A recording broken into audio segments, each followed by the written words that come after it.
उठाते हो, लेकिन मैं खातर जमा रखूँ मैं दुनिया पर गालिब आया हूँ।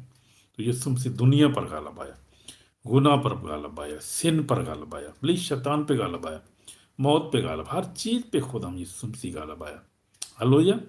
वही एक हस्ती है जिसने कोई गुनाह नहीं किया दुनिया में। और जितने पैगंबर, जितने आप देवता देखते हैं, जितने आइडल्स देखते हैं, आप कुछ भी नहीं है, वो सब गुनाह की पैदावार है, गुनाह ही गुनाह है वहां पर। यीशु मसीह ने कोई गुनाह नहीं किया, और आसबाद है। और फिर उसके बाद यीशु मसीह ने जो है वो कोई शैतान मौत कब्र पे गाल, कोई तीसरे दिन नहीं जी उठा। आज पैगंबर भी है, वो भी कब्रों में पड़े हैं, मर गए, और सब सब मर गए, सब अपनी अपनी कब्रों में पड़े। लेकिन यीशु मसीह खुद तीसरे दिन मुर्दों में जी उठा, तो आपके दाहिने हाथ बैठा है जहां जिंदा और मुर्दों की अदालत के लिए आने वाला। अब तो उसके आने का टाइम है। No waiting for his coming, second coming. तो आ रहा है, he is coming very soon. जो उसने वादा किया था 14 बाब में हमने